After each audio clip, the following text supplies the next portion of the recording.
All right, everyone, welcome to Medicine Buddha tonight. It's good to be here. So much happening in the world. Please feel free to introduce yourself in the chat, particularly if you're new. Um, that will be wonderful. Um, if there are any questions, I'll take questions tonight. If you have questions right now, you can go ahead and put that in the question box, the ask a question box. I think that's at the bottom of your screen. And I'll take, a few questions, particularly if it's about practice last week, because I'll probably do something similar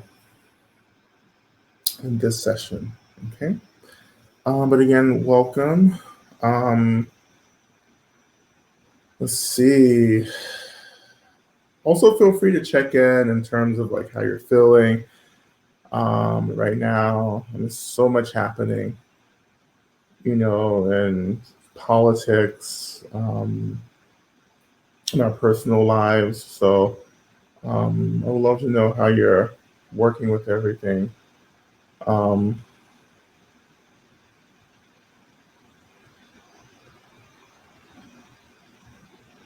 um, let's see what else. So yeah, so we're moving into a pretty powerful um, kind of practice cycle in the next couple of weeks, um, including Samhain, Halloween, All Saints, Day of the Dead. And I know some of you can feel, as we would say, the veil, like the veil of the world's kind of thinning. Um, and, and that's fine, absolutely. Um, but this is such a powerful time to just kind of practice connecting to our ancestors, to benevolent spirits who are, really trying to support us right now. I mean, of course, we often do this, in our sessions together. Um, so, and one of the things that I've been thinking about is um, just some of the practices, some of my personal practices that I've been working with right now in terms of like offering and generosity and creating, these links between myself, and the spirit world and the unseen world um, right now. And just, and just making sure I take the relationships, between myself and beings in the unseen world pretty seriously as well. Um, and one really fun, well, I use the word fun, but like a really like generative, fulfilling practice that I like to do is just leaving food offerings outside, dedicating those food offerings to, the local spirits, local deities, and so forth. Um, leaving kind of plates of, just simple things, grains, mostly, maybe like candies, cookies, baked goods, stuff like that. Just leaving that outside with maybe some incense, a bowl of water can be really quite powerful. And just really helping us to connect to the unseen world around the spaces that we're living, right? It's easier, of course, to do if you have, if you're living in a space, a house, or something where you can put stuff outside, or if you live in an apartment and maybe you have like a balcony or something or a terrace, that a lot of the newer constructions have, like putting stuff outside there, or just going to like some park, some green area, and just like offering just food, just like a handful of grain, And that grain, of course, dedicated to the unseen beings, but also to animals as well. So it's an offering that can be used and that can be engaged with in multiple ways, right? Um, and the closer we get to the end of the month, the more powerful and appreciated these offerings become. I think one of the things that we're struggling with collectively is how colonialism has really disrupted our embodiment of indigeneity, you know, and many of us have lost that intuition um, that our ancestors had, of what it meant to live in connection, collaboration, and union with the physical world, the environment, and also with the unseen world, right? So we've lost that. And it's important, as we move through this time of apocalypse to reconnect to that kind of intuition where we're saying, you know what, there are forces happening, and impacting the world. And I want to offer what I can to balance or to, reconcile or to pacify, you know, beings like this, energies that are creating such a negative impact in the physical world. Of course, this idea of trick or treating on Halloween is really derived partially from this idea that there are unseen beings whom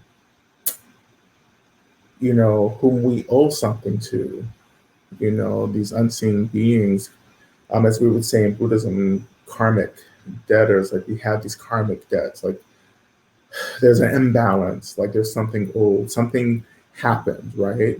That has to be balanced and pacified, And so this idea of trick or treating, comes from, the ways in which people were aware of that and then wanted to be proactive, and then offer something. Like instead of like fucking with me, I want to offer this food or these prayers or light or water or whatever it may be as a way to apologize and to balance the karmic debt that has been accumulated, right? Of course, in Tibetan Buddhism, Tantric Buddhism, we do this all the time. Like every practice, really, there's something built in around balancing karmic debts, right? Of course, that is an expression of bodhicitta and compassion, and so forth. Um, Halloween. So Halloween does fall on a Monday in a couple of weeks, in 2 weeks. So we'll do some special practices. I actually want to do, well, we'll do something special. I want to do something on Diwali as well, um, but we'll figure it out as I get closer, I think. Check-ins. Again, questions if you're just joining, you can add questions to the box below. Election anxieties. In Arkansas, the trial regarding Arkansas's ban on gender-affirming care for youth is happening.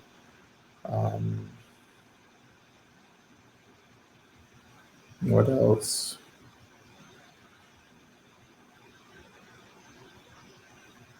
Overwhelmed from the election and election work and organizing.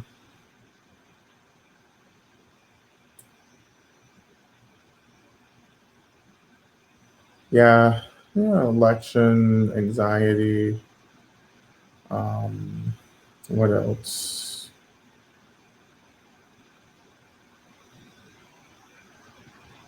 Yeah,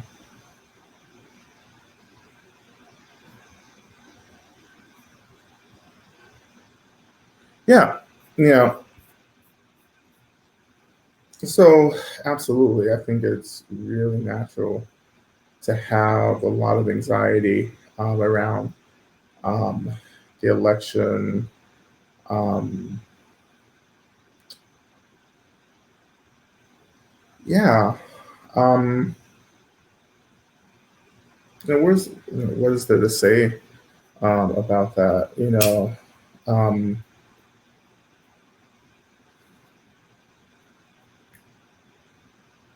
Well, confusion and doubts, feeling triggered by prison debts in this country and others, old addiction patterns. Um,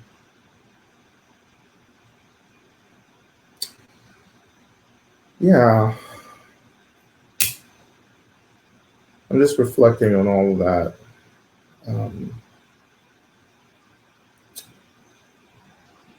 hmm.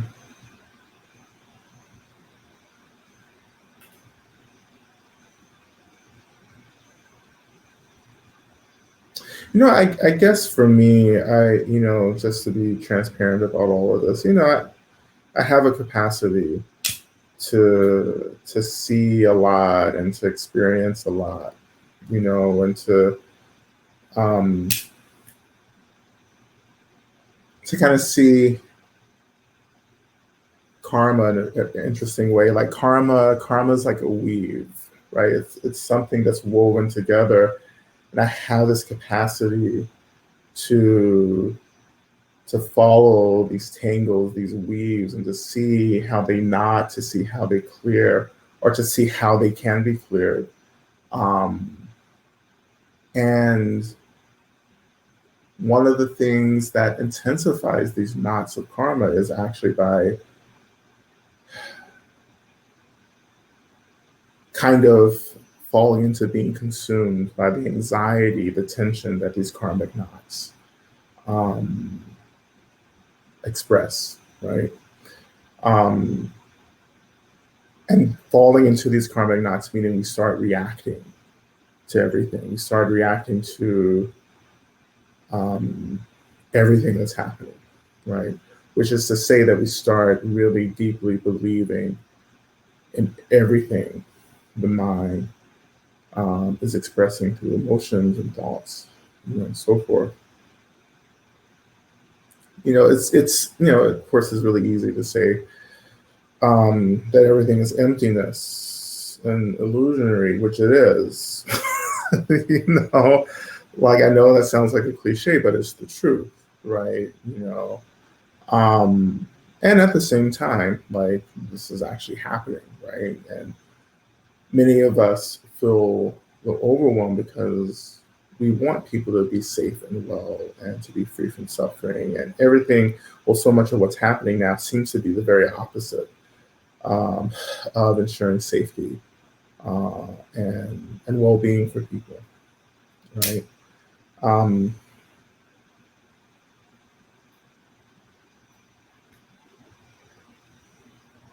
but having certain capacities also means that like you see the other side of the chaos, or you see the other narrative that's harder to see. And that other narrative is that we will make it through all of this, right? And that for some of us, some of us have not come from lineages or ancestries of struggle, right? And I say this all the time, you know.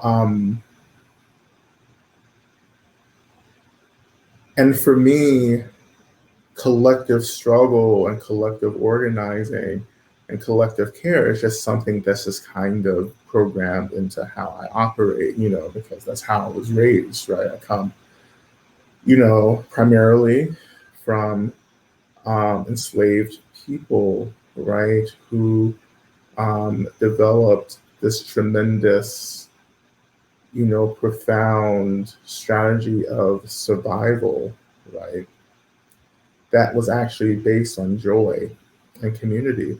And that's what I take refuge in is the joy and the community care, the community cooperation. That it's not just me, trying to um, get free or trying to get someone elected. It's us, right? And it may feel like we are kind of problematic, right? And I get that, Um, but at the same time, there are people who are really waking up. And this is what periods of crisis do. They shove us awake. Um, they push us awake, and there are people who are waking up to extraordinary abilities and capacities to do really amazing work.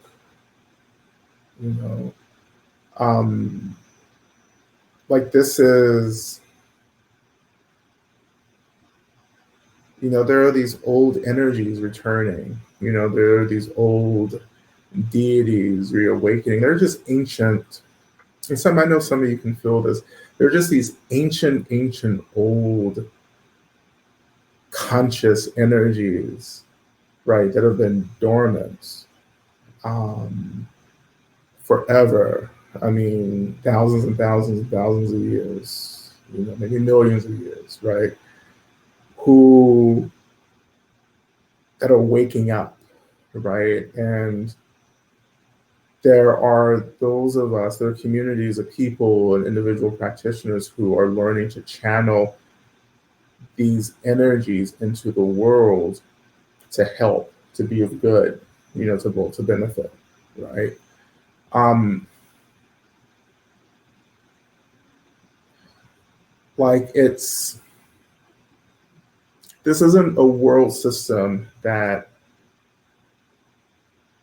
will just be destroyed. Like it's this world system, this world, and all the spiritual ecologies actually have way too much karma.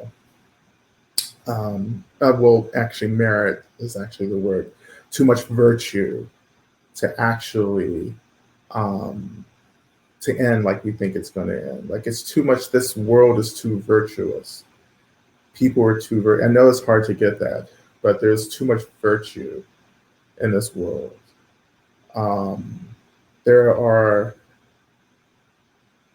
so because of the virtue, there are very strong, powerful beings who are emanating into the world to be of help. There are realms um, of, I don't know, what do I call them? Superheroes, super people, beings. They're opening, you know, and beginning to stream into the world to help. There are many communities of practitioners, magic practitioners, all kinds of I say cults, but not in a negative way, but so many groups of people all over the world who are explicitly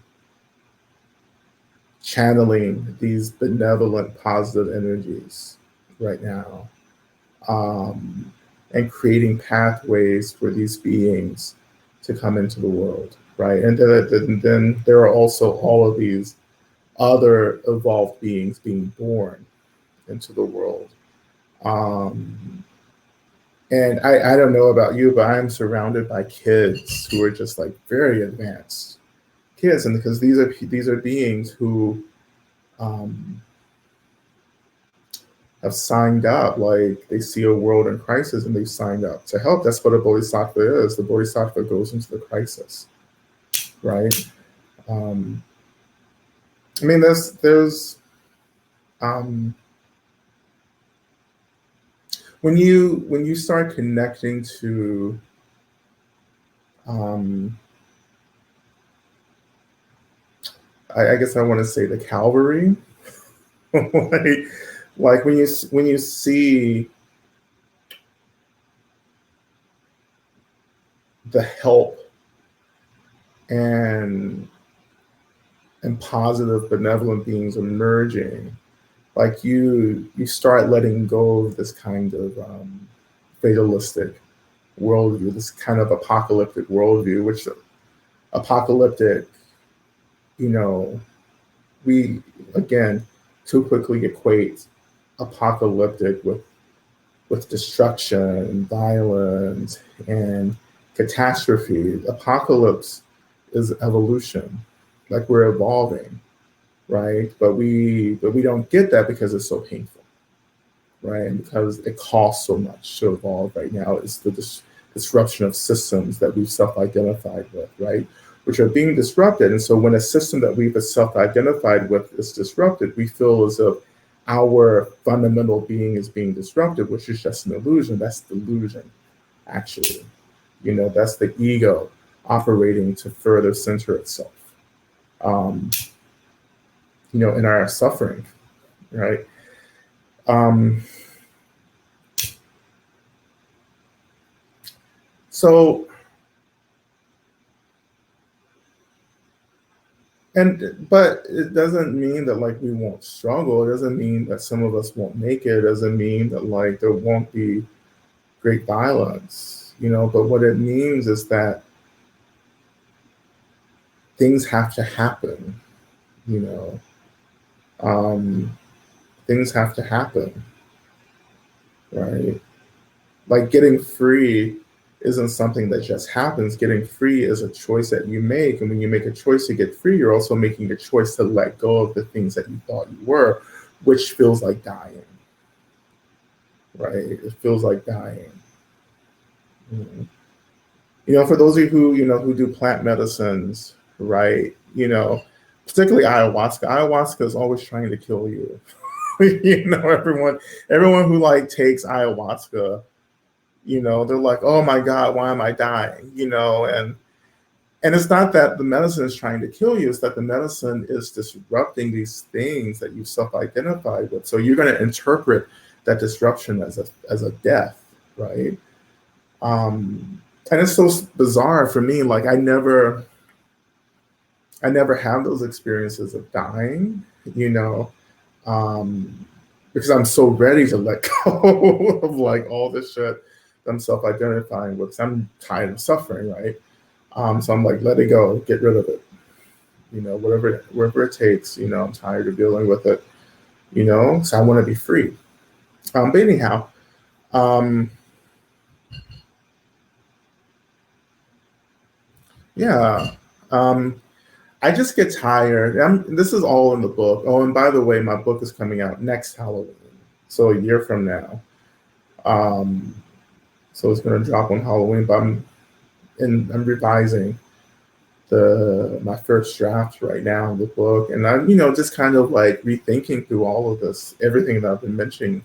It's about the apocalypse and everything, um, and yeah, I just think that like I get so frustrated with people who just give up. I just don't get that. I don't come from a community like that. I don't come from a personal individual life of giving up. I just like whenever there's an obstacle, I consume it. When there's fear, I consume it. When something needs to happen, I do it. Like I don't think about it. Like I stop thinking about it, and just do it. Right. Um, I'm tired of people don't who don't really understand struggle, but who are the loudest about the end of the world right now. And I just wish they would just sit down and just shut the hell up. I really do. you know? Um, and it's usually the people who come from these ancestors who actually created the chaos, right? And the violence that we're struggling with, right? You know? Um, you have to kind of disconnect from those voices, from that rhetoric right now. Like this is the end. Well, go fine. Now go somewhere and let the end come. But like on this end where I practice, like this is just the continuation of work, right? This is the continuation of the work of getting free. If you can't deal with the apocalypse, you can't deal with freedom. You know, um, I have a big surprise to share with you, but I'm not going to share it tonight. I'm going to wait just a little bit. I'm going to wait until I have a little more to share. But it's a surprise about some of the work um, that I've been doing around, well, with my book, but also some work around abolition, anti-slave abolition, and some of the practices that I've been working on in a big project that I'm going to announce a collaboration in a bit or so. But I say all of that because I've just been really deep, particularly in anti-slave abolition work, and just the mechanics, the methods, the practices of what people were actually doing, what people like Harriet Tubman were doing, and Sojourner Truth, and Frederick Douglass, and how people like William Lloyd Garrison, um, and and so forth, what they were actually doing, like what was actually happening, and what was actually happening was a lot of collaboration with the unseen world, with a lot of beings in the unseen world who were actually joining, this kind of anti-slavery abolitionist work. And then this is the work that we have to return to, because there are principles in anti-slavery abolition that I think have to return. Part of those lessons or whatever is really understanding what freedom is and what freedom costs us, what it means to be free. And freedom is something that we choose to do. And freedom means that we have to give up a lot, right? And so many people actually don't know how to do that. They don't want to do that. So they freak out and they get consumed by the anxiety, right? They start making a lot of noise. But for those of us who are actually really committed to freedom, we understand what the work is, just in the same way,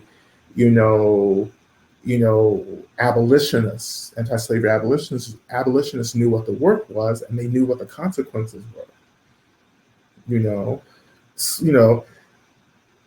you know, enslaved people stepping off the plantation to run, to escape, they knew exactly what the consequences would be. As Harriet Tubman said, it's going to be liberty or death. Right? She was like, I'm going to get one of those. Right. And we have to come back to that kind of, I would say, dilemma, but dilemma not in a negative way, but you have to give yourself a choice. It's either I'm going to get free or I'm going to die. But I'm not going to stay comfortable in an illusion or in this delusion of what I think the world is. It's either I'm going to get free, or I'm going to try dying, or I'm going to die trying, right? And that's the abolition. That's where I'm situated. That's the energy that I come from, right?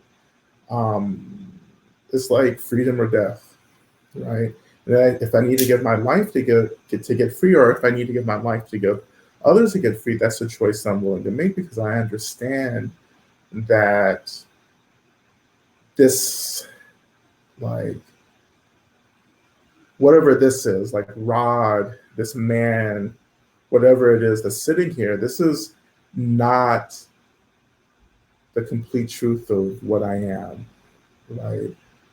Right. And knowing that there is a deeper truth, right? There's a nature, a Buddha nature, an awakened nature, right? To who I am and to what I am. I can take refuge in that and not necessarily take refuge in this body, which itself is also an illusion, right? So this protection of this body, and this anxiety around protecting my body can get in the way of connecting to what I'm ultimately am, right? And that's what I train to take refuge in, is who I am,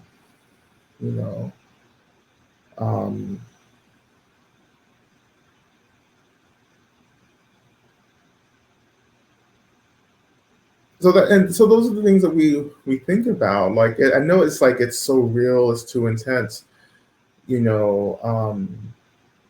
but that's what it feels like waking up. That's when you start waking up from the delusion, it feels like being thrown. It's a shock. It's like a shock when you start waking up and realizing what's really happening and what's really going on. Dare I reference the Matrix here? I think this is a really opportune time to just make a quick reference here. When people were pulled out of the matrix, it was a shock. You know, like they were pulled onto the ship and all the plugs and the tubes were pulled out of them. They were like, what the fuck is this, right? That's what it's like. Like, it's like you start connecting to the reality of things, right? And how you've self-identified with delusion. You've self-identified, I don't know, with your wealth. You've self-identified with your status and position. You know, you've even self-identified with body and gender, right? And race, you know, or whatever these identity locations are, right? Like, you're so deeply identified with it that you don't actually, like, you're so self-identified with it that, like, it's hard for you to believe that you're actually much more than these relative identity locations, right? So that's all I'm going to say about the Matrix. See how disciplined I am with the Matrix these days? Like, no more 2 hour talks about the Matrix is wonderful. Yeah.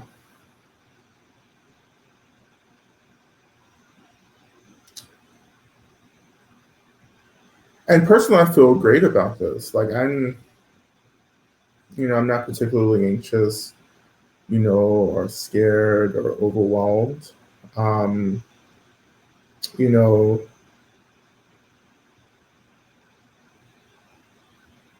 I have,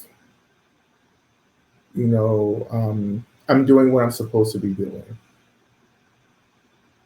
I'm doing exactly what I'm supposed to be doing. I have what I need to do, what I'm doing. Um, I see the history of everything. I can see down the road, right? And um, my part of my job is to remain present, to remain stable, um, to remain visible, um, and to become the ground for people. Like, I am an expression of the earth, right? Um, so I stabilize, I ground, and that's what I do. During this period of crisis. Now, a lot of beings who have very different jobs and different roles, right? But that's part of my role, right? And part of this work is understanding what your role is. Like, what are you supposed to do? And maybe, like, your role is just to, like, take refuge, in other people, right? And that's fine, you know. Once you get clear about the work, then there's a confidence that arises. There's just a definite confidence that arises in this. When you know that you're doing what you're supposed to do. Well, you're doing what you've chosen to do. And that's something, a choice that's been made um, before this life, right? Before this incarnation, as well. Um,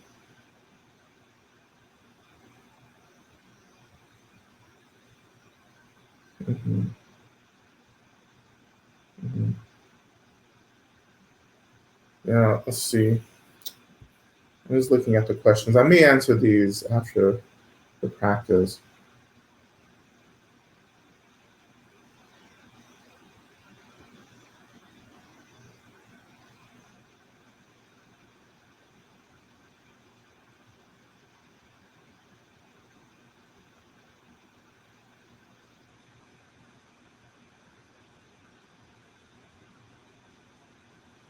Um,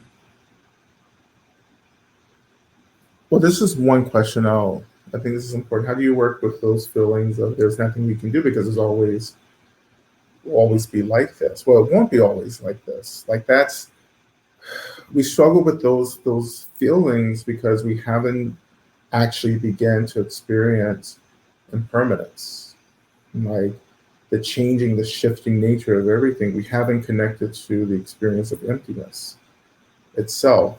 Like, emptiness dissolves everything, including our feelings about permanence. Um, again, if everything stayed the same, then I would be a slave, right? Um, that's the great, again, like being reared and raised in Black liberation theology, is my core teaching, even beyond Buddhism. I think you'll see this in the book when it comes out. It's a lot of Black liberation work in it, but and in the next project I'm going to announce soon at some point. Um, like coming out of this kind of Black liberation theology, it's like things will always change. As we say in you know in Black abolition, early Black abolition communities, like God is always going to make a way, right? We may have to look for that way, and sometimes we have to step out into this really extreme kind of faith. You know, again, I think about life of Sojourner Truth, Harriet Tubman, but particularly Harriet Tubman, who you know did this incredible work. One, I mean, she could do this work because she was an awakened, evolved being, right? Who chose to be here to end slavery. Like that was part of why she came into this world as a bodhisattva, was to make sure slavery ended. As many beings chose to emanate into the world during that time. But she was awakened, but it doesn't mean that like she knew who she was, but she had this incredible faith. She talked about her connection to God. God was speaking to her in a Buddhist sense. We say that, oh, like she was just connected to her nature. She was connected to the wisdom, of her own being, of her own mind, right? Like she could intuit, she could feel. Like she also had all these other qualities and magics that she was using too. But the root of this was faith, like the faith that we call devotion in this path. Like it was the devotion that begins to open up a confidence in how we move through the world. I have a devotion to my true nature, to my Buddhahood, to the wisdom of my own mind. Like I have a devotion. That devotion has yielded trust. Like I trust that I will be taken care of, right? I trust that I have what I need to take care of others. And I trust that when it's time to let go of this life, I can let go.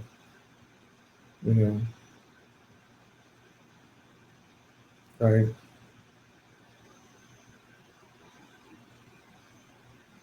Right. And down the road, it's everything that we've been dreaming of and thinking about. Right? This is the Empire is striking back, if you want to say use Star Wars. Like the Empire is striking right back, but this is the last strike. Because the generations coming up actually will disrupt, all this shit that's being enacted, these laws, this legislation, all this stuff like will change, you know. Um, like this is like the last push. And sometimes if you're in a war, now I've not ever been in the military. Um, but my sense of this, I'm fluent in spiritual warfare. Let's just say that. Um, in warfare, spiritual or actual, military warfare, sometimes the strategy is to like kind of go underground, to kind of like, oh, this is a better one, like a storm. Like a storm comes through and you learn how to bend in the storm. Like you see plants that just bend, right?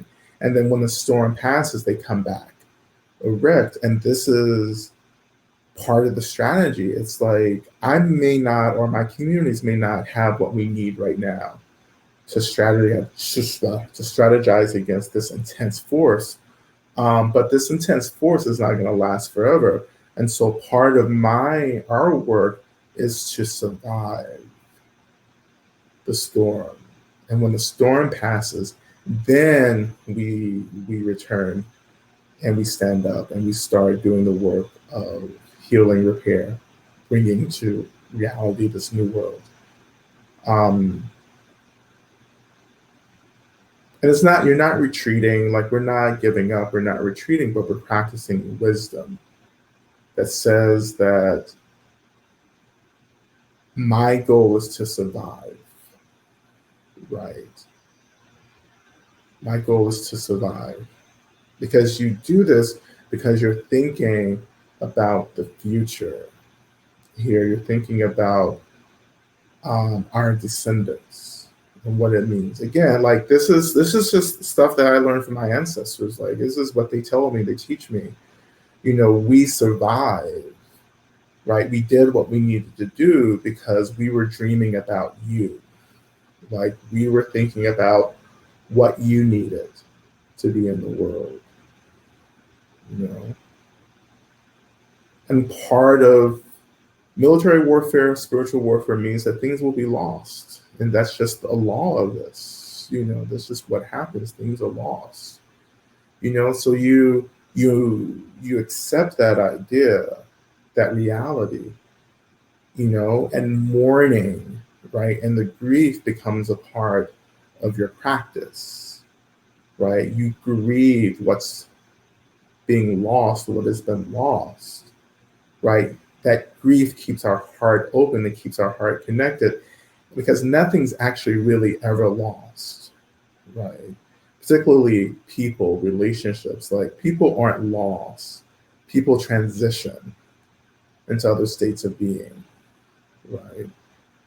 Um, and there's a connection that we can maintain. But anyhow, you know, like you can't see, like, you know, like my mom would say when I was growing up, the storm doesn't last always. You know, the storm passes, right? It may take a long time for the storm to pass, right? But the storm will pass. Um, and when the storm passes, then we go back out and we continue to build and create and do everything we need to do to take care of people. You know, um,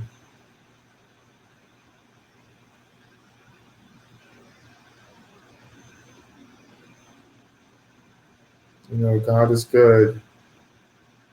Yeah, you can. Yeah, there's nothing but love here. You know, we talk about God is good all the time, right? Love means that we want people to be safe and happy and free, right?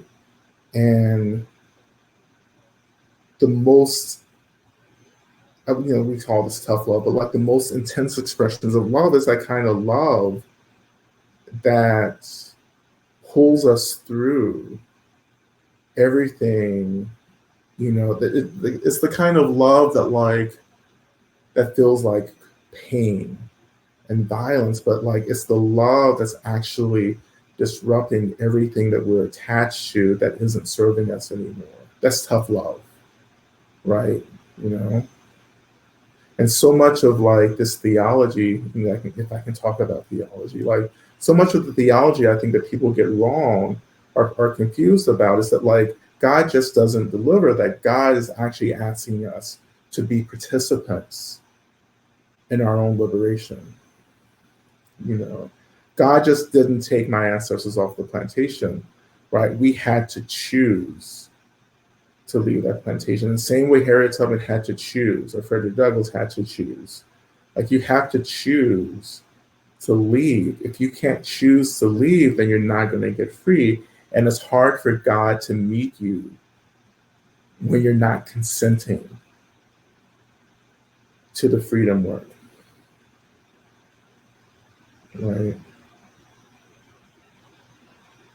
Because we have this idea that love is supposed to feel good. Love doesn't necessarily feel good. I think love takes us to some really intense, depressing places, right? I think that love, like that love propels us through the shit that we don't want to deal with, but we go through it because we have to get free. And to get free, you have to move through something in order to realize what it really is, you know? like it's, it's like moving into a fog, which I love, or clouds, the same thing, right?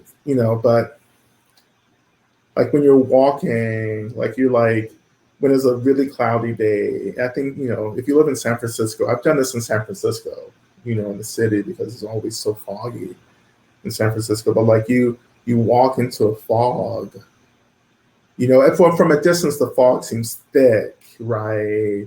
And, whatever, tangible, right? And then you walk into it, and all of a sudden you just see these particles of moisture of water just being suspended, and just all these millions and billions of particles of water being suspended, and that's the fog, right? And the same thing when you're like in a airplane, and you're just ascending up and through the cloud layer.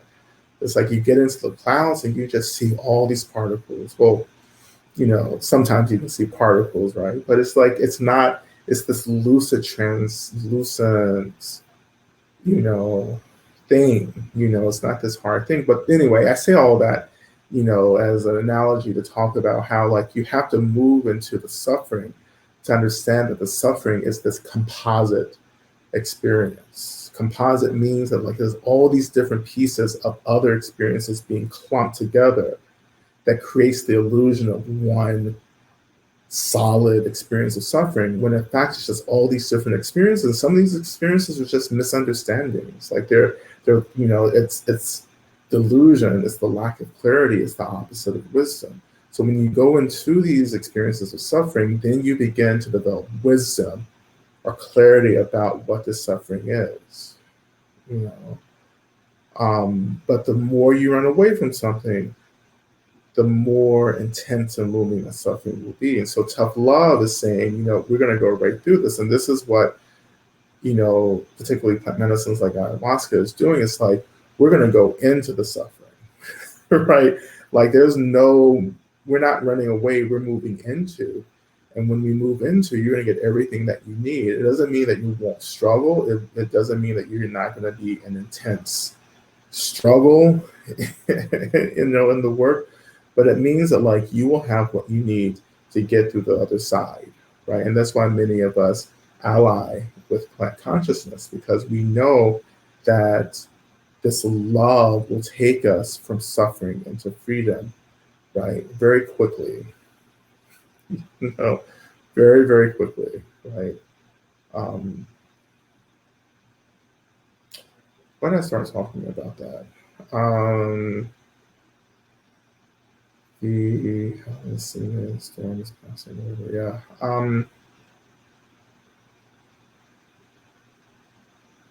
To grieve, to mourn, right? And I taught so much this year. This year we've had. When did we do? We did the grief. We did the grief program last spring.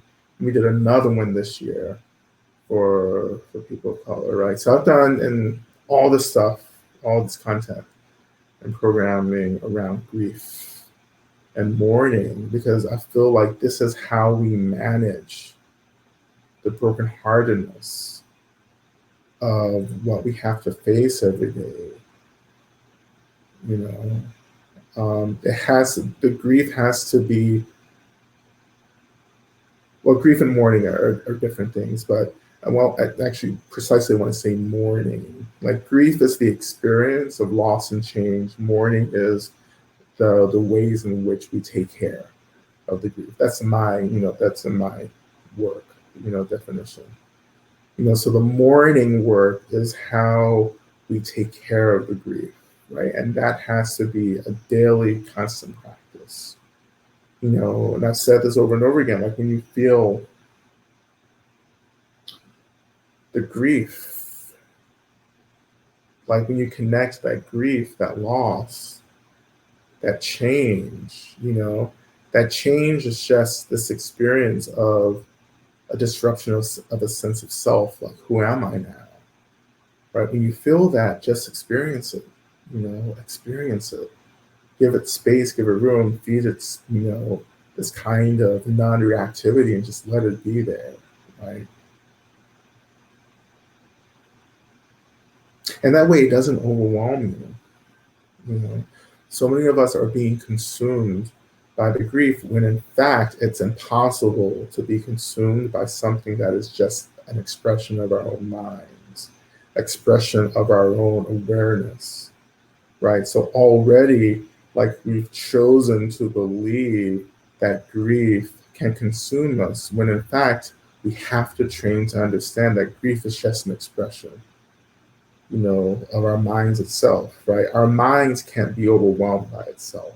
Or our minds, like the the ocean can't be overwhelmed by water, right? The ocean is the water, right? And you realize that you're like, oh, okay, this is just water, like, but in the same way, thinking about the mind, like my grief is just an expression of my mind. And when I can say that and realize that there's a freedom that begins to happen, we would actually say more strictly from the tradition of, from Mahamudra, that the grief is liberated on the spot in its place.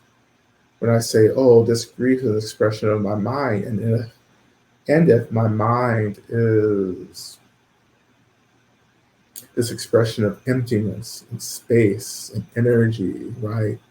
Then how can I be overwhelmed, right? Particularly when there's no such thing as I, right? So we have to disrupt this idea that there is something happening to a sense of I, because there's no I happening, right? But we believe in an I, we believe in a self-existent self. The self is also an expression of mind, of space and luminosity, right? When I say luminosity, I mean energy, right? So even just like sitting with that, this is like, what is that? What does that even feel like right now? I know we've done this before, but like, I just think this is something you have to do all the time. Like when I think about me or I, when I think that who's Wes, like who's Margaret, who's Andy, right? Who's Karen, who's Rachel, who's Sharon? I'm just looking at the names I've just recently seen. Who's Noah? Like, who is that? And actually, I'm also naming people that I know as well. So anyway, like, who is this person? Right? Who's Kalidia? You know, like, who is that? What is that? What is this I? What is this me? Basic, like, this is basic, introductory practice, this self-inquiry. Like, it's like, what am I? Who am I? And you can say, oh, I'm this collection of all these experiences, but what are those experiences? Why are they so important? You know? And then you think about space. What does space mean? What does space feel like? What does it mean, or what does it feel like to be free?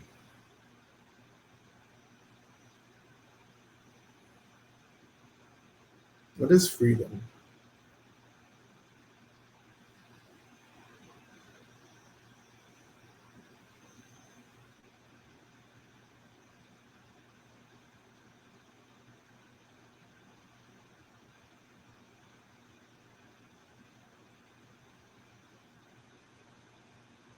And you may not even get this. Like, this may be a practice that you're just like, I don't know if I can get this, and I don't know what's happening, and that's fine.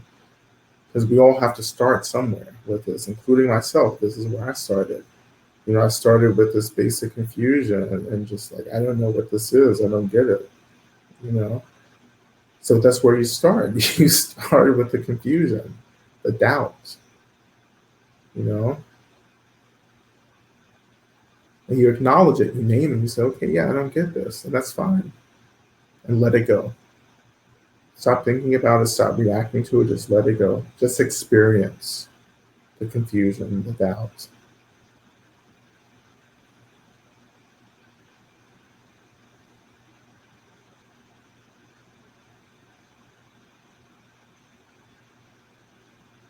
And even just experiencing the confusion and the doubt, that's a doorway into space and freedom.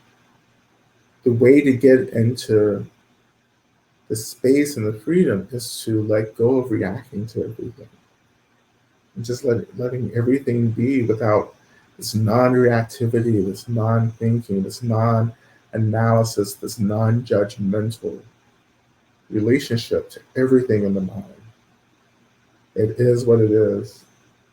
Even the things that scare the shit out of us, you let it go. Instead of saying, oh my God, I can't believe I'm thinking this. I can't believe I just called this person such and such in my mind. Just let it go. It's okay. I can't believe I have these fantasies. Okay. Stop reacting to it. Let it be there.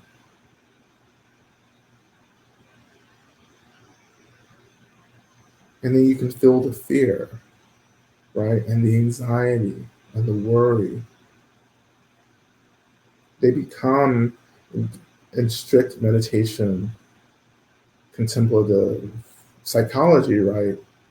Um, it's the reactivity that begins to build a reality, right, in our minds that's transferred into the world around us. So if we can disrupt the reactivity now, then it doesn't necessarily snowball into this reality that we start functioning in.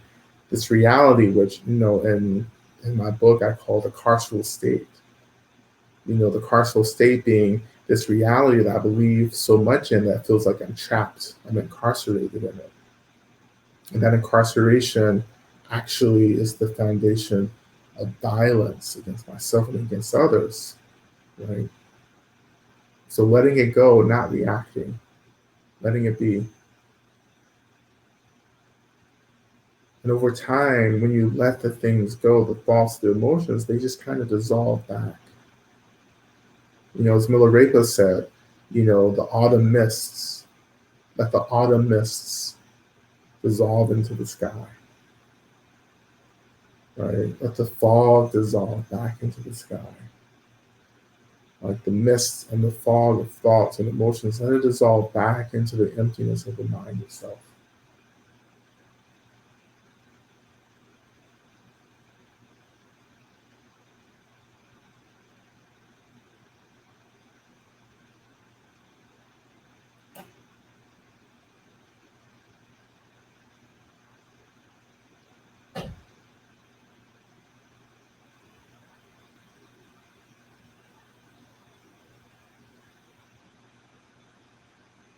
And it's in that emptiness that we begin to meet the deity, the wisdom deity that arises out of emptiness itself, a conscious, intelligent arising out of emptiness, right? And that arising is a choice that's made to free all beings. Medicine Buddha arises to free us, to remind us of who we are.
And this is where freedom can be first experienced, is in the mind like this.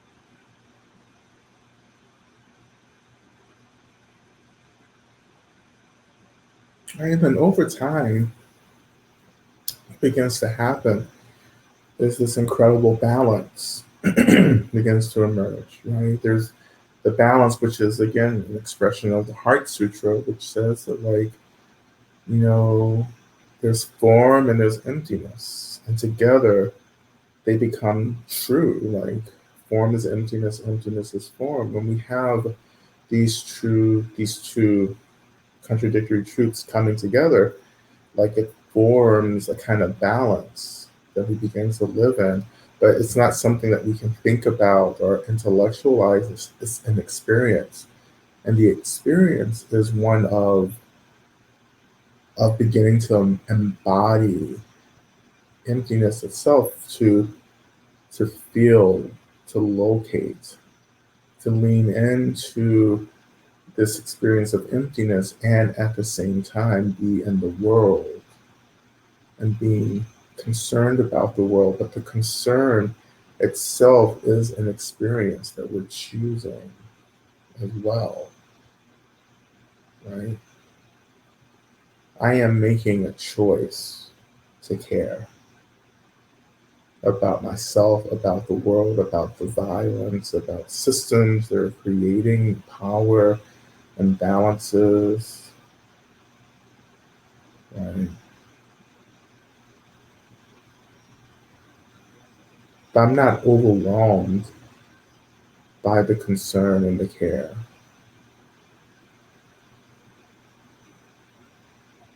And that's what we're trying to get to. We were not trying to be overwhelmed by anything.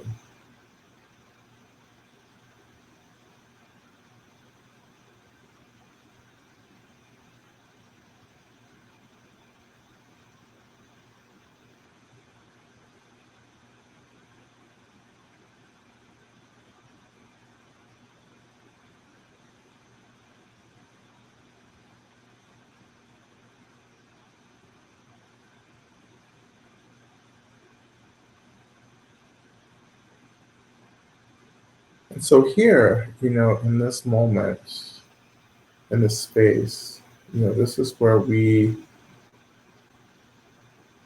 can really begin to call, well, to tune into the consciousness of Medicine Buddha right here. But this is where we tune into all of the wisdom deities, all the celestial deities that arise consciously out of emptiness itself.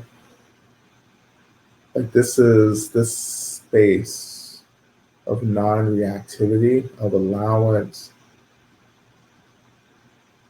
is where the wisdom deity is born. This is the birthplace. This is also our birthplace, also as beings emanating from emptiness as well.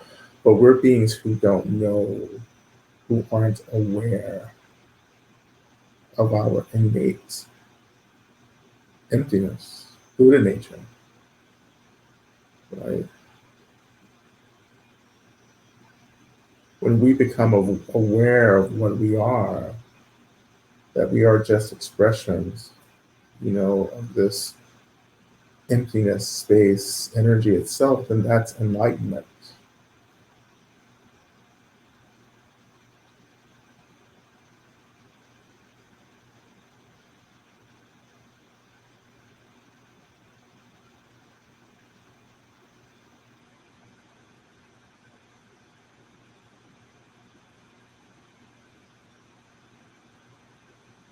So I want to, just call,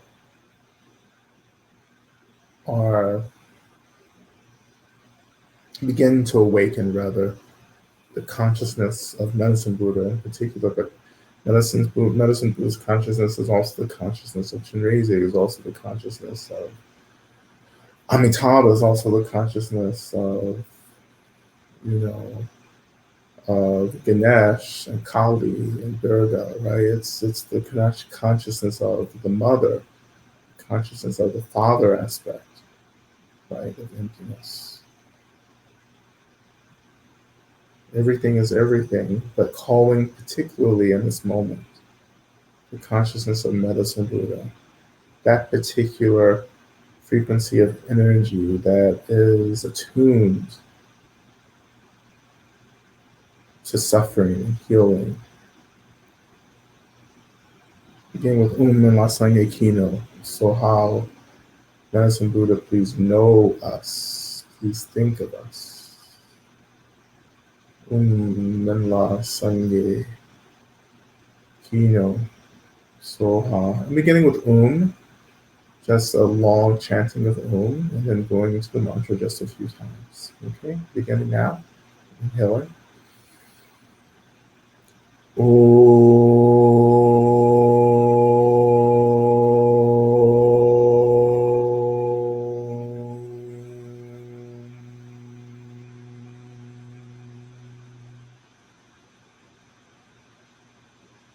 Om La Zange Kino Soha. Om La Sange Kino Soha. Om La Sange Kino Soha.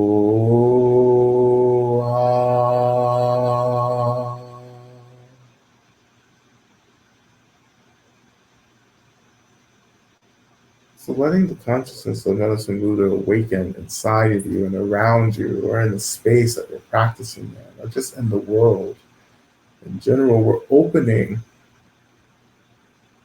or we will be opening, I just decided, this kind of portal to the realm of Medicine Buddha.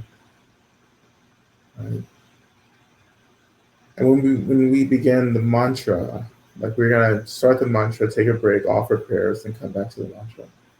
So when we start the mantra, I want you to imagine that this realm of Medicine Buddha begins to open.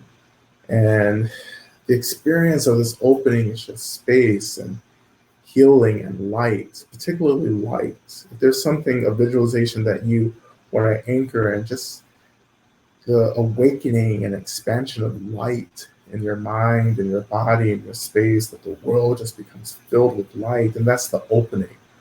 We're going to be collectively opening this portal, this gate to the realm of Medicine Buddha. And through the mantra.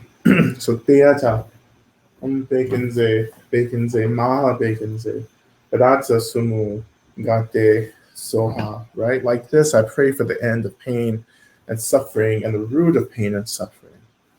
And I release the energy of this prayer out to all the worlds so that we all may be liberated.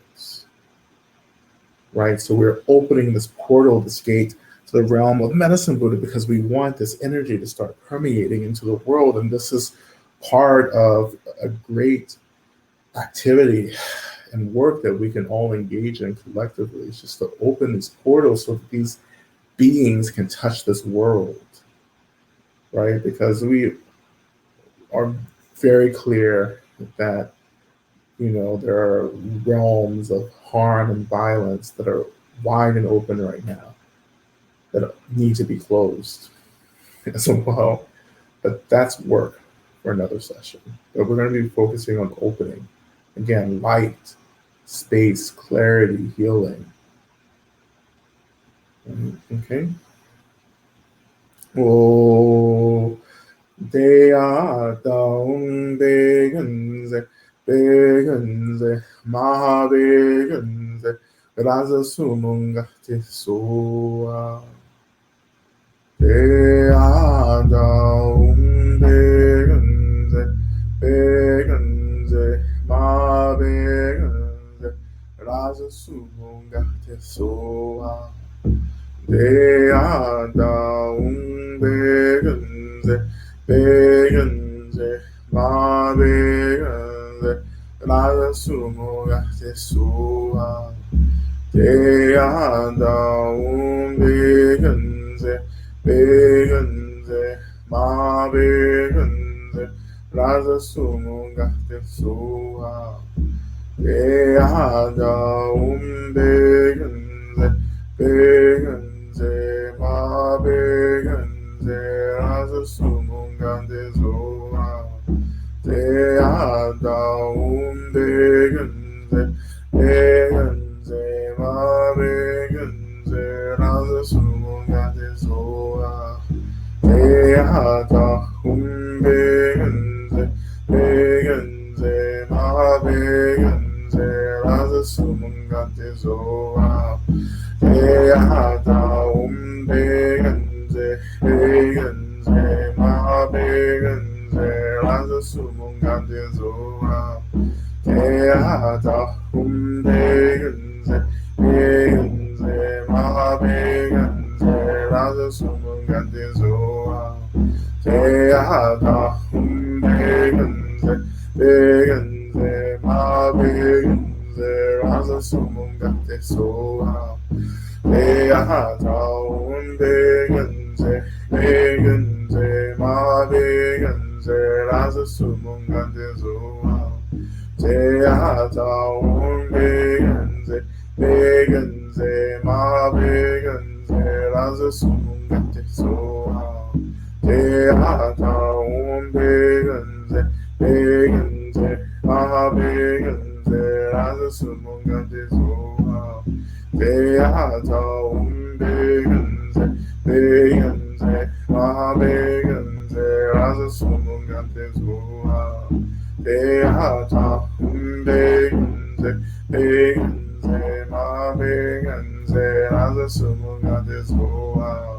Te ada begenze, begenze, ma begenze, raza sumunga te soa. Te ada begenze, begenze, ma begenze, raza sumunga te soa. Te ada begenze, begenze, ma begenze, raza sumunga te soa. Te ada begenze, begenze, ma begenze, raza sumunga te soa. Te ada begenze, begenze, ma begenze, raza sumunga te soa.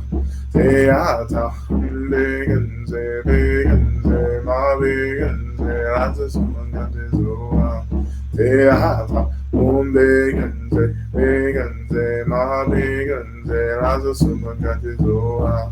Te ada begenze, begenze, ma begenze, raza sumunga te soa. Te ada begenze, begenze, ma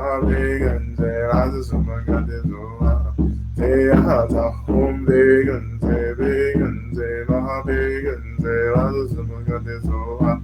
Te ada begenze, begenze, ma begenze, raza sumunga te soa. Te ada begenze, begenze, ma begenze,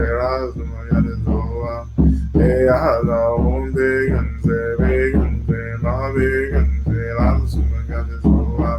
Te ada begenze, begenze, ma begenze, raza sumunga te soa. Te ada begenze, begenze, ma begenze, raza sumunga te soa. Te ada begenze, begenze, ma begenze, raza sumunga te soa. Te ada begenze, begenze, ma begenze, raza sumunga te soa. Te ada begenze, begenze, ma begenze, raza sumunga te soa. Te ada begenze, begenze, ma begenze, raza sumunga te soa. Te Begenze, Begenze, Mahabegenze, Lazmaganzoa. Teaza, Begenze, Begenze, Mahabegenze, Lazmaganzoa. Teaza, Begenze, Begenze, Mahabegenze, Lazmaganzoa. Teaza, Begenze, Begenze, Mahabegenze, Lazmaganzoa. Teaza, Begenze, Begenze, Mahabegenze, Lazmaganzoa. Teaza, Begenze, Begenze, Mahabegenze, Lazmaganzoa. Teaza, Begenze, Begenze, Mahabegenze, Lazmaganzoa. Teaza, Begenze, Begenze, Mahabegenze, Lazmaganzoa. Teaza,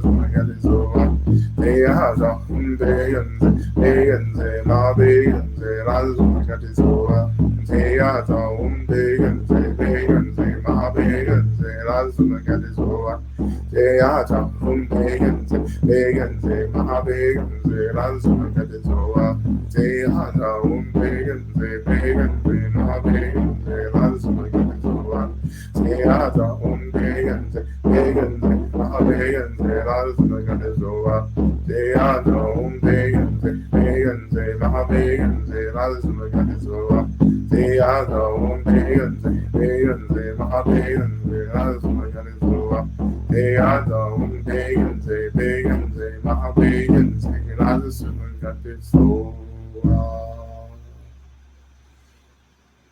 Just turning our attention to the prayer requests.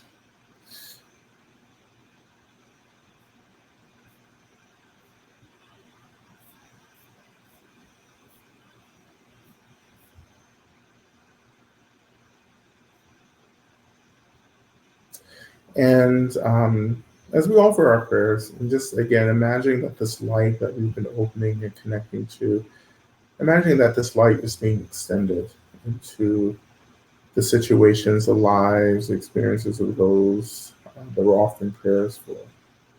And letting the blessing and the consciousness of Medicine Buddha do this work, becoming a channel for the blessings and letting that expression of light enter into, the prayers that are being offered.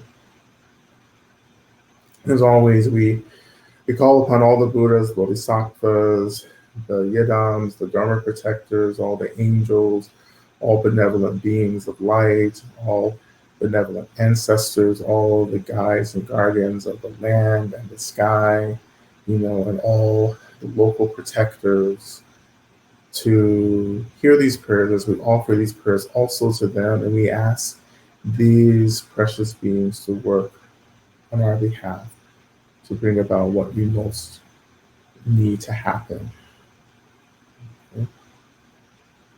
So we're offering prayers for Edna, for recovering from having a brain tumor removed, for Nicole, who sacrifices her own health to work nights in the ER, trying to save other folks, for the people of Los Angeles, reeling from the drought and the climate instability, no doubt, and prayers for men maintaining open-heartedness and strength in our Bodhisattva practice to help those suffering in pain. Offering prayers for Alex and Laura, and prayers of gratitude for the healing of V, who is home and completed her infusions and is gaining health, regaining strength. Prayers for strength and energy in my body as I work through healing wounds and intergenerational trauma and repeated patterns in this lifetime. For everyone who is hungry and sheltered or in pain, for everyone who is working or fighting for freedom and justice.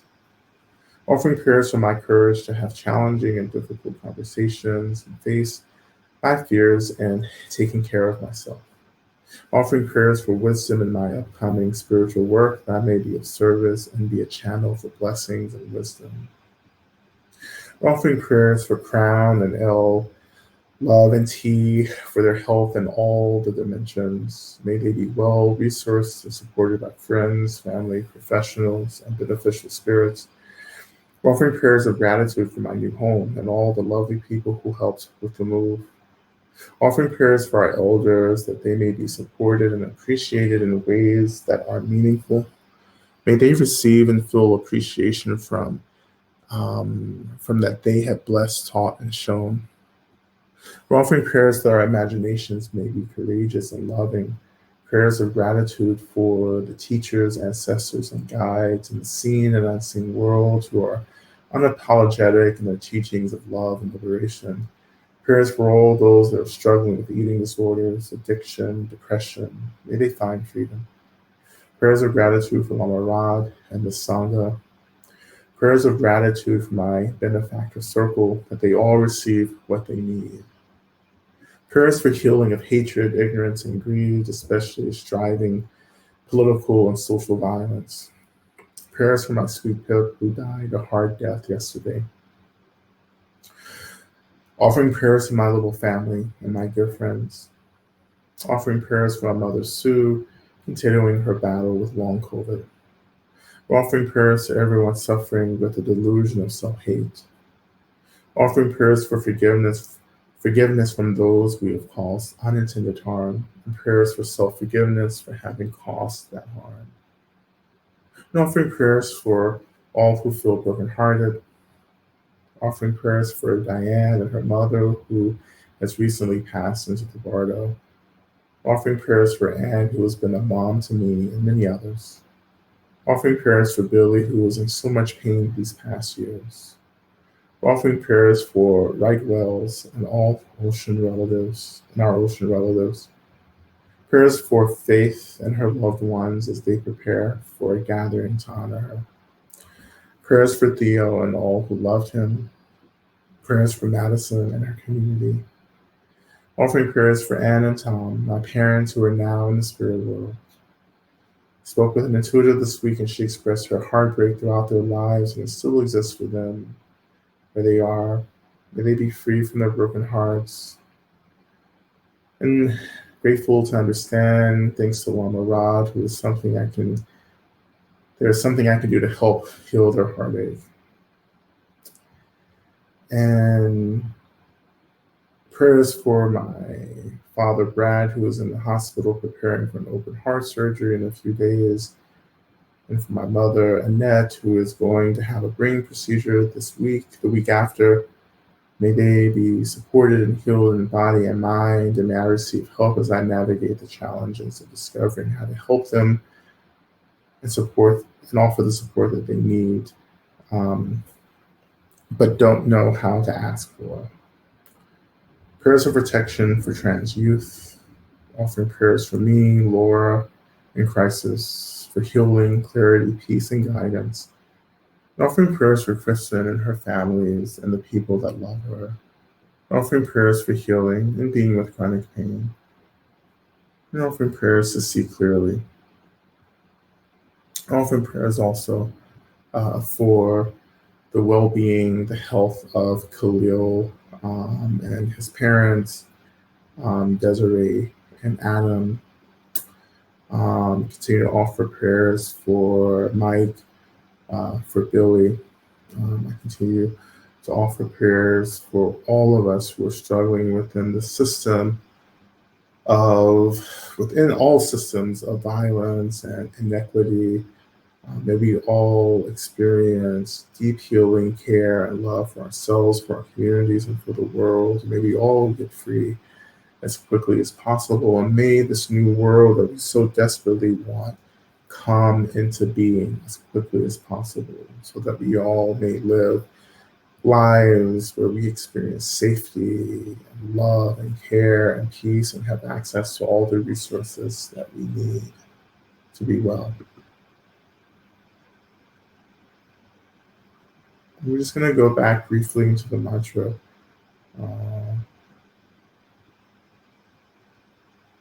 And again, extending this light, from this opening of Medicine Buddha's realm, and from Medicine Buddha's consciousness as well. Utea taung begenze ma begenze raza sumo gate so ea naung begenze ma begenze raza sumo gate so ea taung begenze